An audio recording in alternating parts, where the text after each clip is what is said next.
అనుకోకుండా వచ్చిన బోట్ షికార్. ఇంకా పైకి వెళ్ళనా? Thank you. ఇక్కడికి వచ్చినప్పట్లా లేదు, ఇదంతా కొట్టేశారంటారా? కొండలంతా కట్ చేసిన. ఓ, ఆ ప్రాజెక్ట్ వల్ల ఇదంతా. అంటే మేము ఇదివరకు బోట్ షికార్కి వచ్చినప్పుడు ఇలా లేదు, మొత్తం అంతా అటు ఇటు కొండల మధ్య నుంచి వెళ్ళినట్టుగా అనిపించేది నాకు బోటు. అంటే చాన్నాళ్ళ క్రితంలేండి.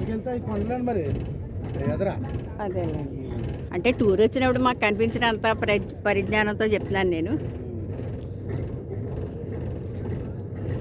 కూర్చోమా. గోదావరి తల్లి నాకు ఈ అవకాశం ఇచ్చింది.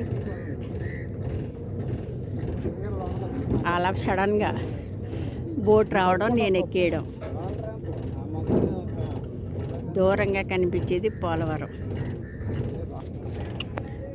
ప్రాజెక్టు నిర్మాణంలో ఉన్న పిల్లర్స్ అండి. కొన్ని కొండలు అవి కొట్టేస్తున్నారు ప్రాజెక్ట్ నిర్మాణం వల్ల. బాగా దూరంలో కనిపించేది పోలవరం ప్రాజెక్టు.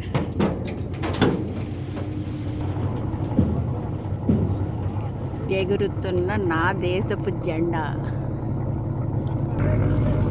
అద్భుతం కదా.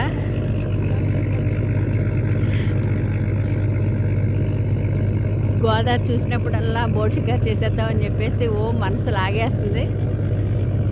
నా మనసులో కోరిక గ్రహించి దేవుడు ఈ రకంగా అనుమతించాడు, అవకాశం ఇచ్చాడు.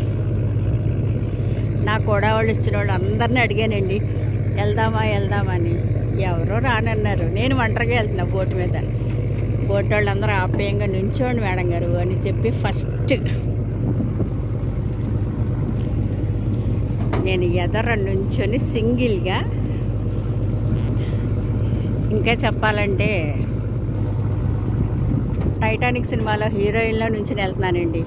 అంత ఫ్రంట్లో ఉన్నానన్నమాట.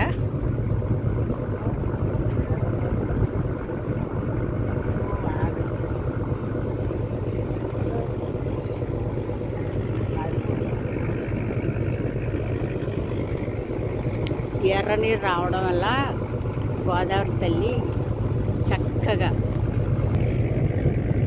ఎర్ర రంగు చీర కట్టుకొని అందంగా ముస్తాబు అయిపోయింది.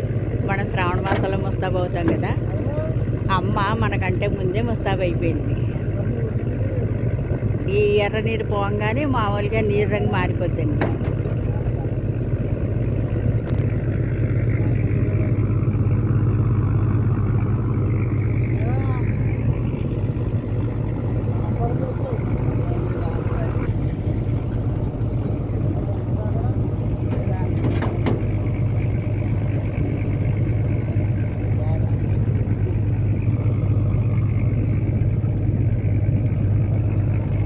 గార్డ్ అది వేసుకోమన్నారు కానీ మనం వేసుకోంగా ఫ్రీగా ఉంటాం.